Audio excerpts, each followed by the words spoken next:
E a Marisa Latésia diz o seguinte: o Zé Trovão era um ilustre desconhecido. Inclusive foi eleito depois disso tudo, né? De um ilustre desconhecido passou a ser deputado federal.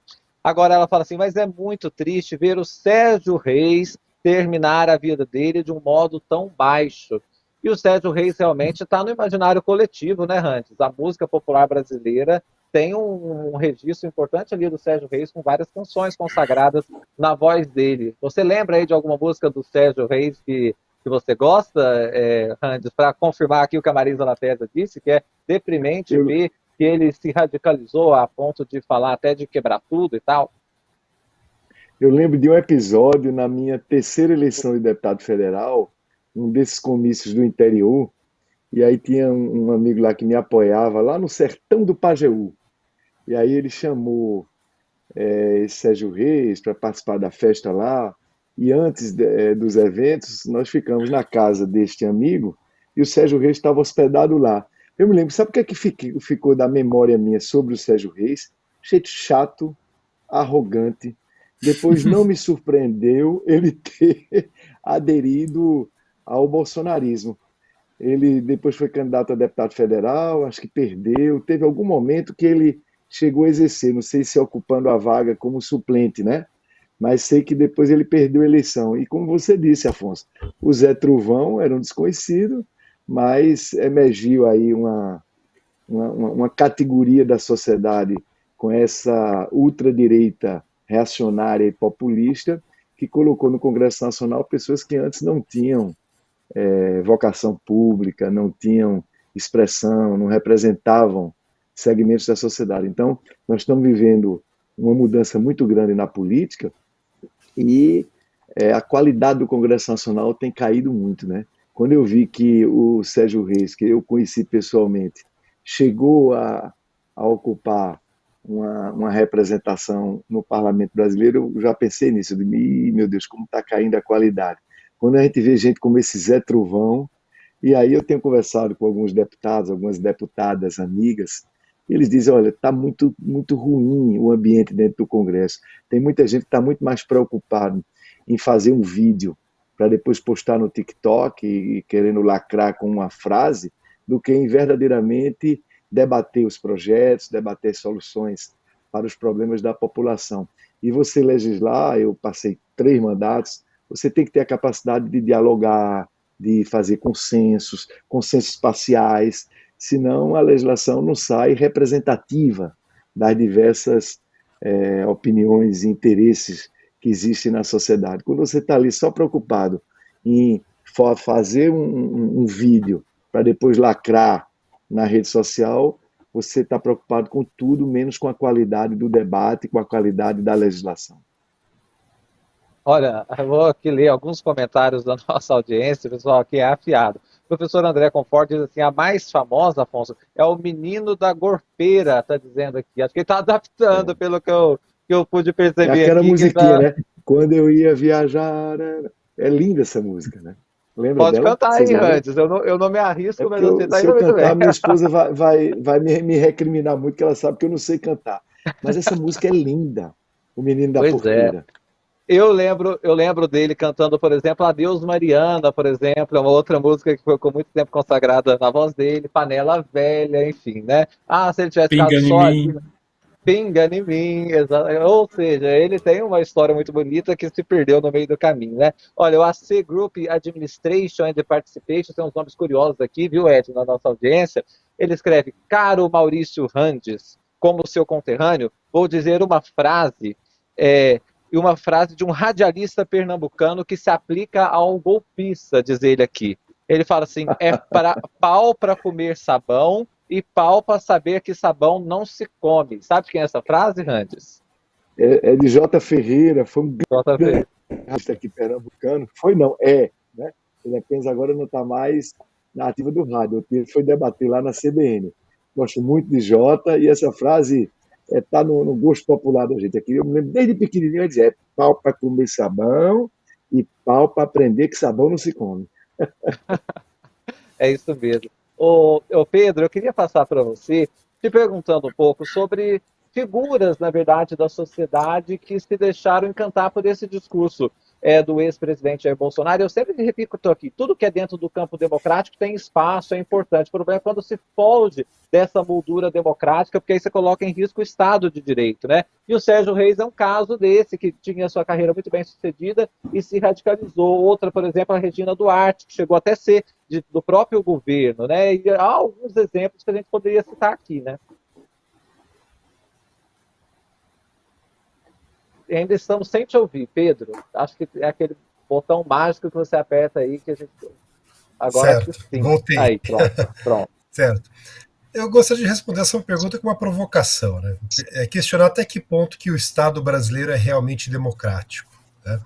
Eu andei estudando o processo de transição política no Brasil, da ditadura para a nova república, né? E principalmente o processo de elaboração da nova carta, né?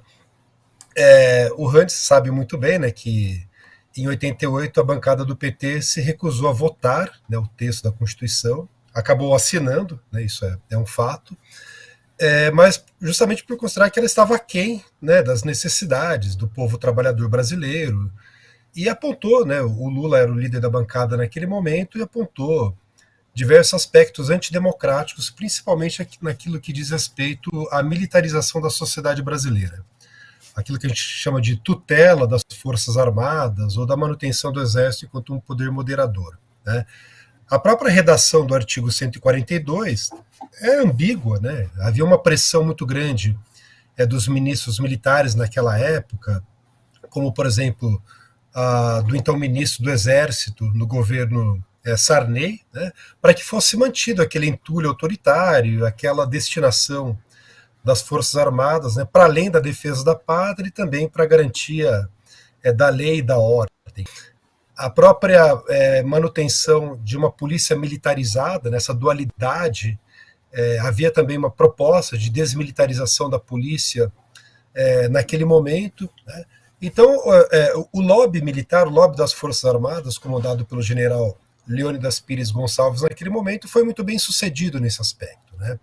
O Ministério da Defesa só foi criado em 99, né, mais de uma década depois de promulgada a nova Constituição. A própria Lei de Segurança Nacional de 83 só foi revogada em 2021, faz pouco tempo, portanto, né?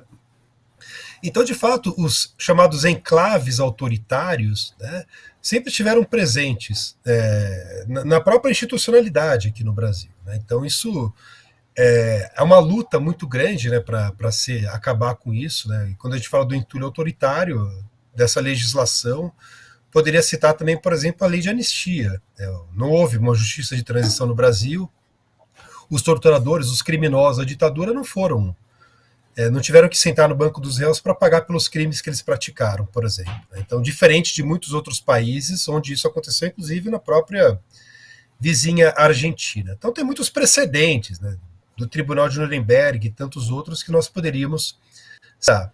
Então, de fato, né, eu acredito que as Forças Armadas sempre tiveram, aqui no Brasil mesmo, depois da ditadura, né, deixaram o governo, mas não deixaram completamente o poder aqui na sociedade brasileira, né?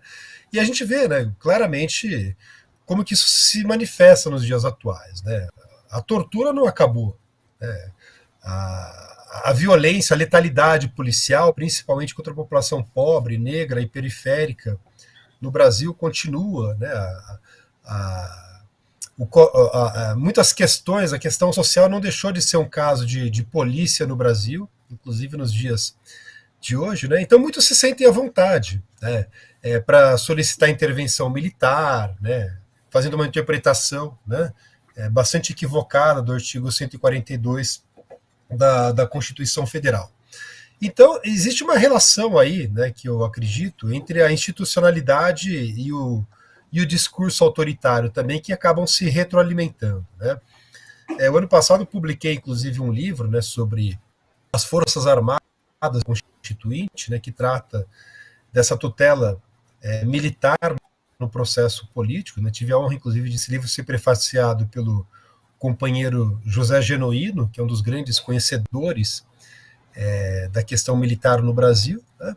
E aí, analisando as entranhas do processo de transição política, a gente constata que, de fato, ainda falta muita coisa, né, em termos de remoção daquele entulho autoritário, muitas coisas remanescem nos dias atuais. Então, figuras como essas, que estão crescendo nos dias atuais, também encontraram um terreno fértil para que eles pudessem. Né?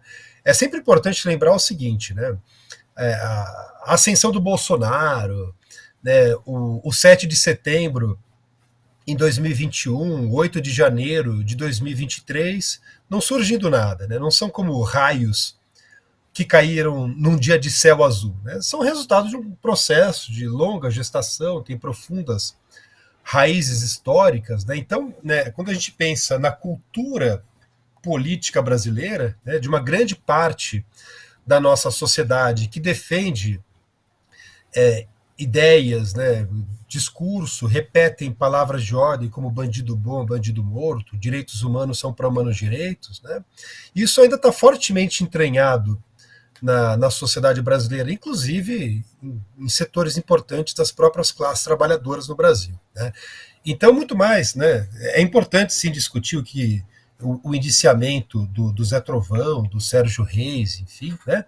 Mas a gente precisa entender que existe também, né, um terreno, né, onde esse autoritarismo e esse reacionarismo acaba crescendo com certa força. Né?